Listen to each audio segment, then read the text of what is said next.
koso rach? Kamano Trevor kendo amor chopo studio kendo amosi Dr. Ganda. Dr. Ganda en jatenda e weche mag thieth. He is my senior. But e weche mag union kaka ja Kempini tan jatende.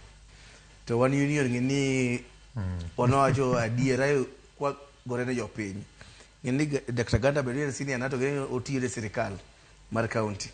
Koro kowacho kaka wacho no, he has his rights.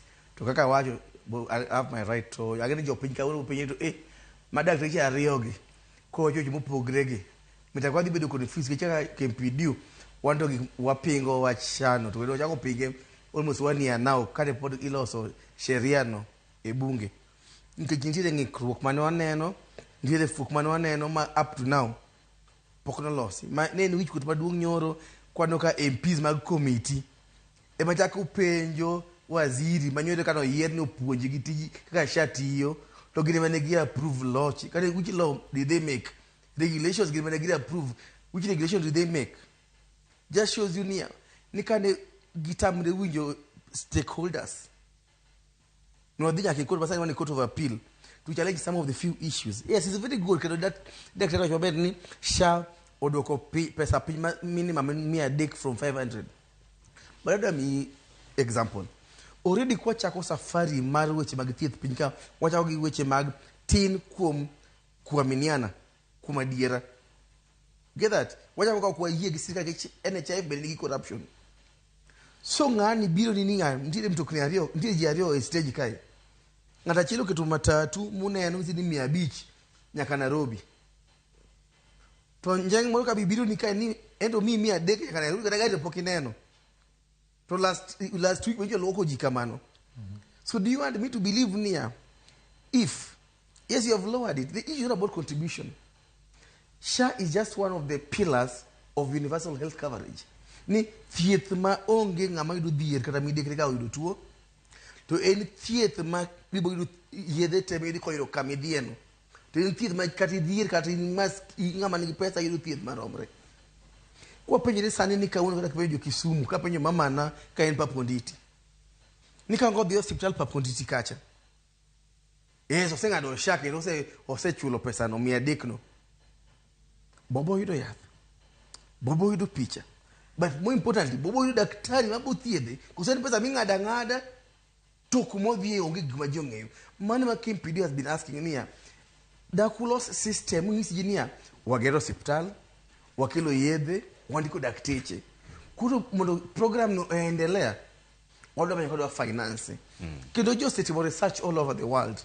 Ni how do you finance healthcare? Thieth ichulo dakteche thieth manono. Kinyo ni bo thieth gi nono. Onge thieth manono. Thieth somebody must pay for it. Ng'ato nyaka chule either taxes gi ming'adi machulo schools, machulo police be chulo ni thieth or some insurance form. To insurance ni en mar sirikal koso mar wegi mar private.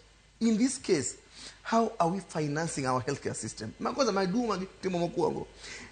Nigi kao temo kopi gikmitime pinye makaka jongere wazunge. Ma 80-90% of people nigi osara madui kadwe ing'ado to finance healthcare. In this case, Kenya ka over 80% onge msara elija jua kali mama mboga juma onge teach. Ibo ng'ado pesa na denyo no penji e bunge ni how will you make that mama mboga contribute? They couldn't answer. So 20% of jomani gyo sarani doti msigo mar piny mangima. To ngiso gini option 2. No wacho nilo kito mixed system nintire mag tax base ni primary healthcare fund, gi emergency care fund, mago gin mag nigol exchequer. Kane authority SHA okwayo pesa mondo gitim gini. Nigi wacho ni mondo emergency care fund gi migi 49 billion almost. For primary care go almost 50 billion mondo migi. No gi migi pesa di. Primary care no migi 4 billion. Ngado kwa 50 billion imi 4 billion. Ngado ngisi ni emergency care fund 49 billion imi 500 million. Then you have to tell me nika uone mama na manigi sukari. Kwa the hospital. Tibo thiedhe kedi nyisa giwang matek ni diabetes will be charged 2,800 per month. Yath manyi odwe kadwe mar mama na mar sukari is 3,000. Diabetes insulin alone, one vial is almost 1,000. Ticket already ko tiyo gi 2,000 is a household otieko. Pressure ni 4,000 shillings. I have the pressure for the whole month. Kwa hospitali wa serikali yedhi gonge. Kwa di hospitali giwegi. Mashani buktie. You get that? So ngato ingade dwe ka dwe ko the hospital onge yath ochako di out of pocket spending. And you've told them here, and man such must say team piny mangima. Ni pesa seche mingado taxes seche mikao pesa tichulo education. Tiloso barabara tichulo security. That is also the same pot. Money we need to go to fund healthcare. Okay. Healthcare in our setup must be tax based. Where is our money going to? Right now, Trevor Kangato, and that's woman Kakadoji. He had 100,000. Tido ngadi almost 27,000 of gross. Only taxes katema podi dingadika. Ene ye kanyowande ye kanyomondi. Kol kingadi to nika podi tuo to onge. Makati yeko. Any there's something we only mean testing tool. Mane wapinyonia jogo ma onge osara. Ubonge na dipesa dima bilo gubro. Sheria ni makosa manotu mwadu na wachonia.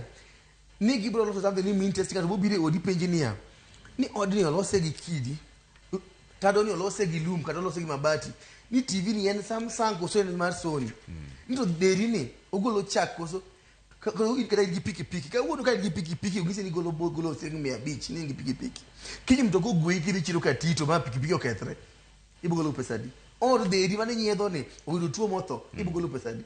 No gniswa. But the worst thing my people your opinion ni ngizenia. Jogo maonge osara bo chulo giri paia. Anki ga dadu kadwe. To mama mboga mudhi ja pencha ento chulo the whole year. Okotni okochulo katani per month eno chulo the whole year. Tato serikali nia nito kionge pesa mar chule to gibo mi go loan moro mondo chul go gino. Onge justice kani. That means testing is going to be used politically. Why do I say that? Kai in opposition zone. Ibo misunia ni ngani nigido kareo. Tumadhi angeluma igolo mna jagi achiel kende. Walo ninga ngidi achiel. Tumadhi grid binyedo 20 liters. Toge kinje do kareo will pay for more. Or somebody say ni indigenous ni kionge pesa serikali chuloni. How will you know nia ni jogweng ni girioge pesa ichulo ne gito joge ni pesa ok chul negi. Okay. Dr. Ganda imbi neno pogruok ma